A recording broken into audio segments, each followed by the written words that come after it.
Hold on, let me get set. Let me Welcome scratch to. my neck. No, my neck. Let me scratch.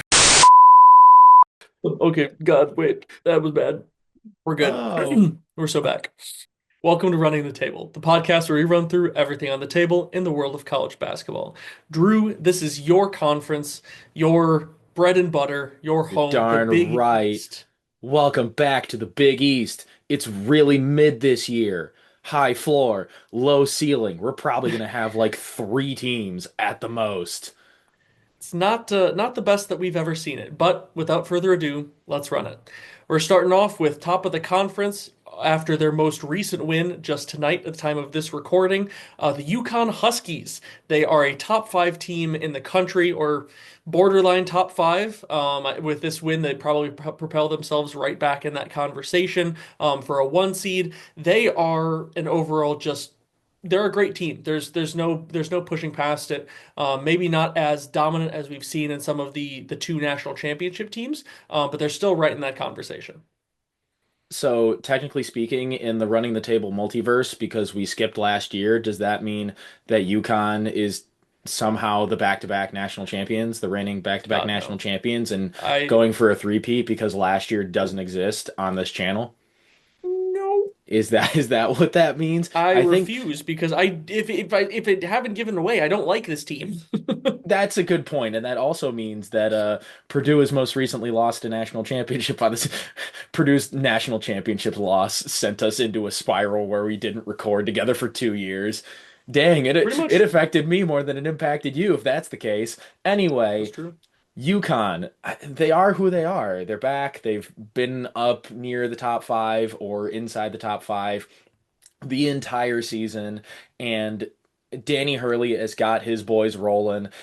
Gosh, with as much flair and as much personality as ever. Abrasive to referees, it really doesn't matter because UConn just wins basketball games.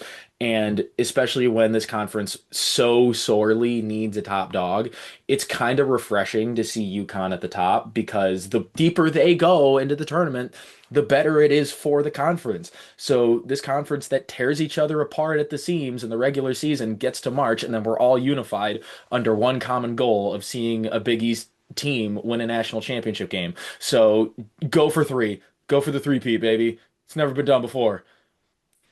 You know, thankfully it's not actually a three-peat for them as much as we joke, but No, they I'm committing to are. this bit. I refuse on based on premise alone. But Dude, what else is new? I'm committing to a this bit and you refuse to go with it.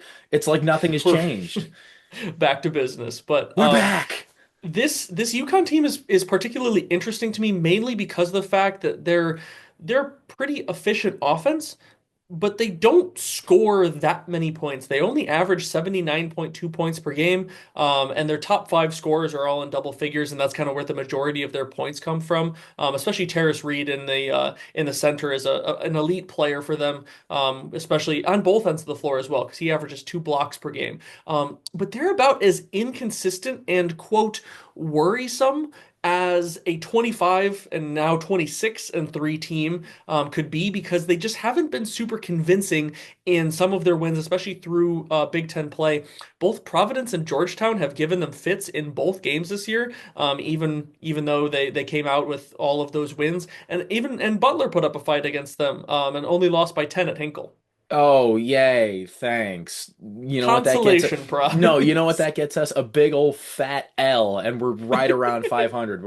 No, we're going to talk about Butler later, and I got some words. But before we get to them, let's talk about some Big East teams that are actually going to make the tournament, namely St. John's, who have really reared their head and roared in the second half, which they were on a 13 game winning streak entering tonight, the night we're recording. But if your loss at that point is to UConn, and UConn is nationally recognized as one of the best teams, you gotta feel pretty good about yourself. And this is what Rick Pitino does. He takes programs and he makes them really, really, really good. National contenders, even. Am I going to go that far? Maybe. Am I going to gas up this conference and make it seem better than it actually is? Probably. Is that the point? Kind For you, of. yes. Well, I'm gonna take whatever I can get from this year because there ain't much. No, there is not. And I know that you say that, oh, if their loss here is against UConn, you'll take it. I agree and disagree because they've scored 40 points in this basketball game. So that is probably the one major red flag in terms of what can go wrong for this team. UConn dominated them in this most Yeah. recent game. But like you said, they were playing great Yeah. basketball before this. They worked their way into top five seed territory. Based on really they're just a highly efficient inside out attack based around preseason Big East Player of the Year Zuby Ejiofor, Joyafor. I don't really know how to pronounce his name after all this time of seeing his name. But they're as per usual for a Rick Pitino team, they push tempo big time. They're the top 50 and they thrive in transition. And I think a big thing about this game, most recent game against UConn, is they could not get to that. UConn dominated them on the defensive end, and they could not get out in transition nearly as much, which definitely did not help their overall offensive efficiency.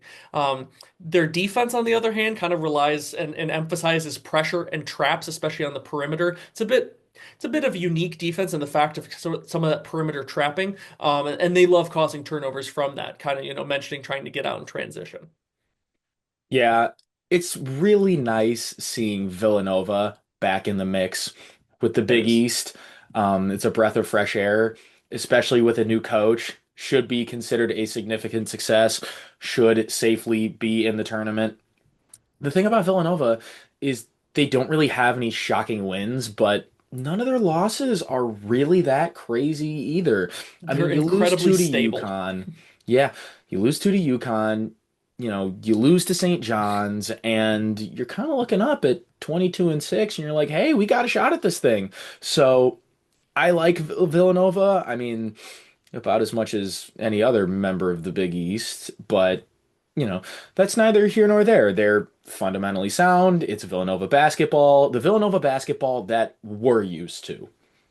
It's a combination of the Villanova basketball that we're used to and also just Kevin Willard and his, philosophies, his style of play. I think that really speaks to just how stable and, how solid of a floor that they have. So in general, that is going to lead them to have a lot of success just based on the fact that they never really waver too far from, their abilities. But the problem is that means that they don't have nearly as much upside as some of these other top teams. That doesn't mean that they can't catch some of these top teams on a bad day and they hold strong, they hold true, and put in a significant upset. But like you said, they haven't had any real marquee wins because of their style of play, and just kind of the way that they have been throughout this entire year. But yeah, Kevin Willard has done great things for this Villanova program, and it is absolutely college basketball is in a better place when Villanova is a good team. But moving past that, going on to the next team in Seton Hall, which is headlined by a familiar coach in hmm, PTSD for me, Shaheen Holloway. Running the table lore. You got Shaheen to dig back Holloway a will couple of years for always that one. have a special place in my heart for that. And I made sure to thank him personally when he came back to Hinkle as coach of Seton Hall that first year. But I digress. They were a top 25 team at some point earlier in the season in They were January. borderline. Well, they made it in. They were in the top They were. 25. I think they were 25 or 24 for at least a week there. Yeah, because that's like one of two ranked wins that Butler has. Yeah, let's go. But then Seton Hall lost four straight, and then that snowballed into losing six of eight, and that kind of hurts. And now they're in danger of not even making the tournament entirely, being in the next four out. They're going to need a big showing in the Garden to even be considered in the bracket. But Shaheen, you've done it for me once when your back has been against the wall with St. Peter's. They had no business winning that MAAC conference tournament. And yes, that is the official pronunciation with the double A. Don't Meh. question it. Yeah, exactly. Tim gets it. Um, Seton Hall, if you make it all the way to the conference championship game, maybe that's convincing enough to be let in. Um, Stealing a bid is kind of a tall order, but it's not impossible. I think Maybe. regardless how this season ends, I think you have to consider this a significant win for the program as a whole. They were Oh yeah, no 7 and doubt. 25 last year. Single digit wins, and now Yeah, they're that's 19 and true. 9. They're That's the 19 and big 9 on the picture approach, season. isn't it? It is, and there's certain things that you just have to take given, the scope of everything. But they are probably one of the most imbalanced teams to be a overall solid team because they have an unbelievably Yeah. elite defense, top 10 in the country, but their offense is horrible. You were the one that sent me the box score of the fact that in one of their most recent games, they shot 0 for 18 from three. That's insane. They couldn't Dion make a Waiters approach, single baby. one. Dion Waiters approach. But yeah, so in terms of their ability, they have the defense to lock down anybody in this conference. The question is, can they get enough buckets to even make it a game? Because there have been games where, that game specifically, they lost in like a 52 to 47 game. If you can't score, you can't win, no matter how good your defense is. So if they can, kind of revive some of the offense that they found in the beginning of the year that got them to that, top 25 ranking, they can be a very solid team, but we have not seen that version of Seton Hall recently. Yeah, I know I said that, oh, if they go to the conference championship game. I don't know if y'all could tell in this episode with the Big East, there's a lot of wishful thinking because, quite frankly, compared to the rest of the Power Five conferences, they're just not that good. So Not this year. I'm gonna take all the optimism I can get and push it towards the college basketball gods and hoping for a sign, hoping and coping. That is the theme of this year's Big East. That's pretty much it, man. That's They all gotta I they got. gotta sell they gotta sell Big East tournament t-shirts at the Garden with hoping and coping Big East 2025 You think 2026. we could catch a plane to New York, print out some running the table merch and sell it in the garden? Um, I'd do it. dude, I think that I'll would take some sell. time off work. Why not? Who, who's next? Moving Tell me who's on next. to a largely uninspiring and rather surprising Creighton team. Oh yeah, It's that's right. it's very surprising how much this team has struggled. I think there was a lot of talk about them in the preseason, bringing in both Josh Dix and Owen Freeman from the transfer portal.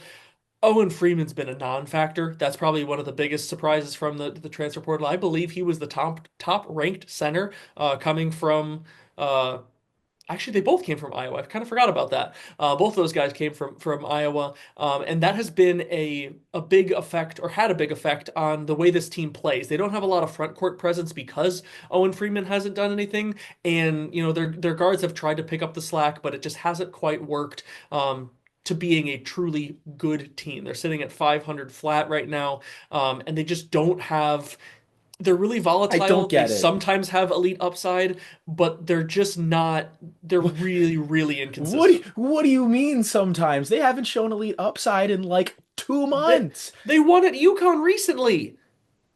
They won Apart from at that, UConn. apart from that game, but that was more so about UConn falling apart than Creighton kind of turning No, it back the was about clock. it was about the fact that Creighton got to the free throw line 32 times and hit Well, then 27 of maybe those don't 32 free foul. throws. Well, Danny Hurley did have his episode with the refs after the game, as Danny Hurley Danny is Hurley has wont to weekly do. episodes with the refs, but Well, we're past UConn now.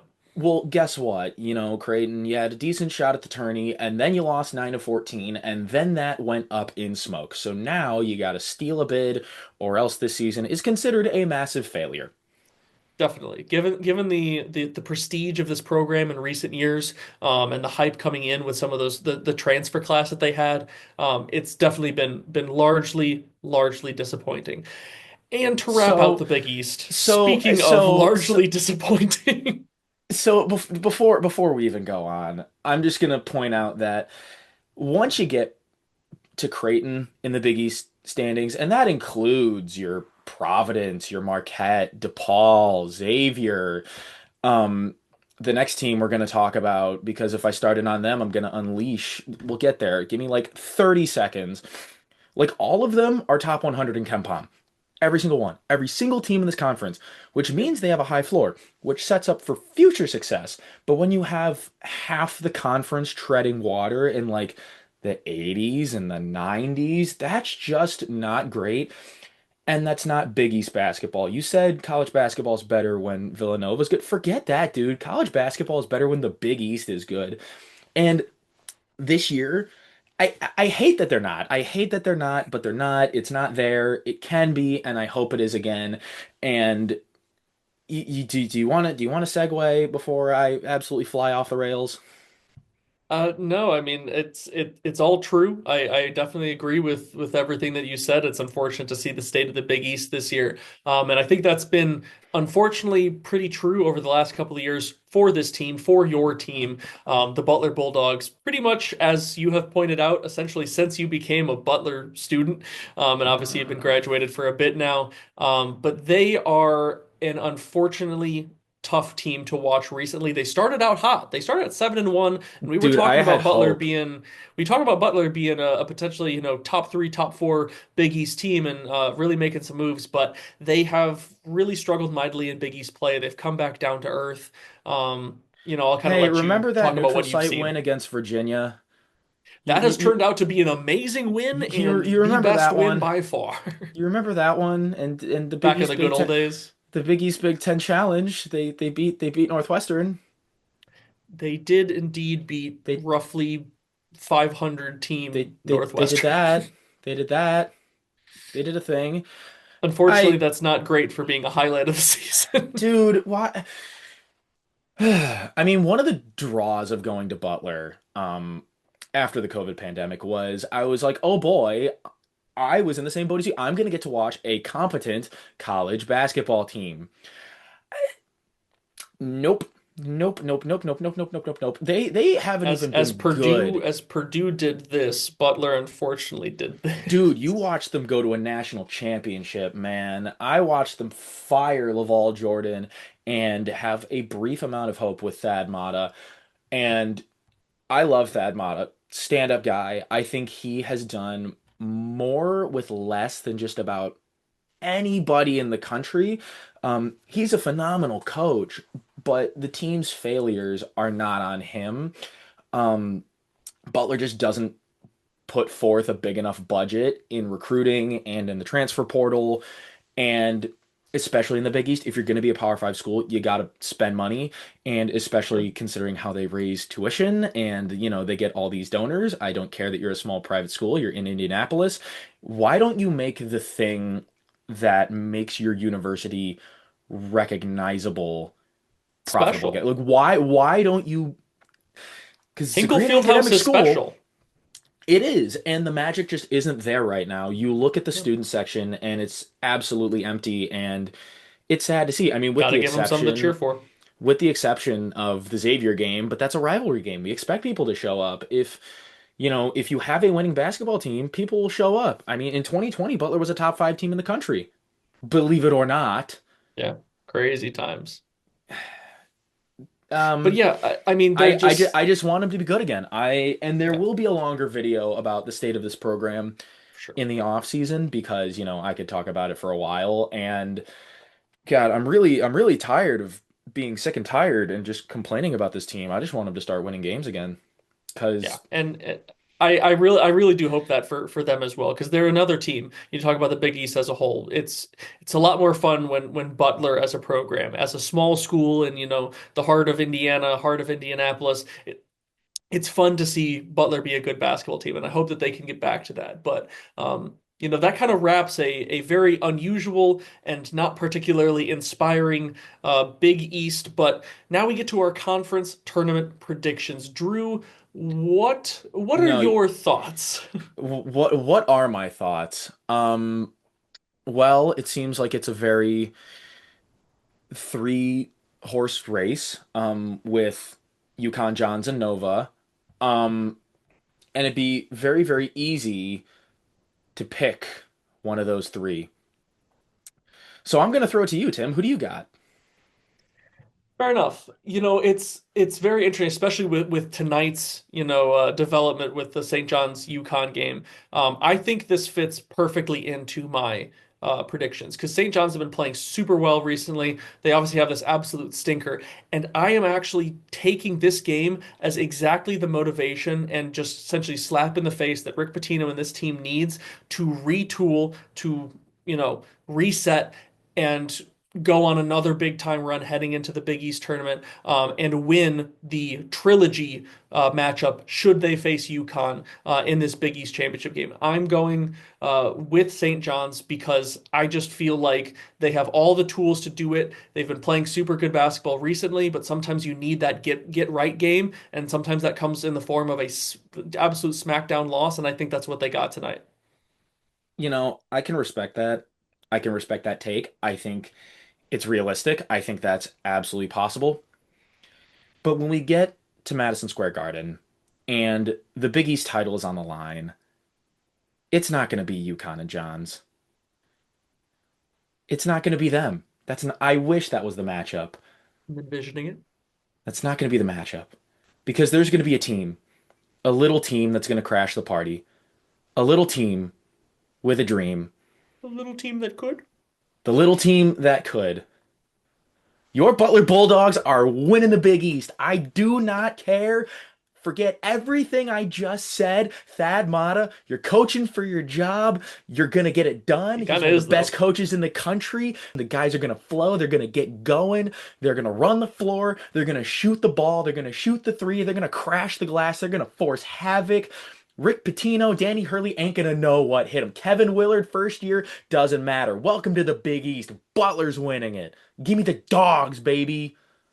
Talk about could see that one coming from a mile away, but I got to give the respect where it's due. You got to But here's the believe here's that's the thing. that's what we're all here Most for. years, I'd have a backup and say, "Oh yeah, man, just kidding.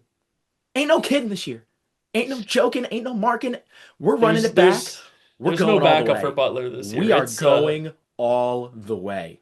It is really win or truly go home for Thad Matta. So it's going to be interesting to see. Anything can happen in Madison Square Garden. It's a special arena. It's a special tournament, and you've got some truly special teams in it this year. But that wraps us up for the Big East, and that's all that we've got for today. So we're going to keep pushing on through these conference recaps. For me personally, I've got a couple of Purdue recaps still on my plate to get done. So we're just going to keep the ball rolling as we head towards mid-March and towards Selection Sunday. But if you want more from us, like, comment, and subscribe. And until next time, I'm out. No, we're out. Not just you. I messed it up. You're not alone in this now, dude. We're in this together. I'm so used to I'm out.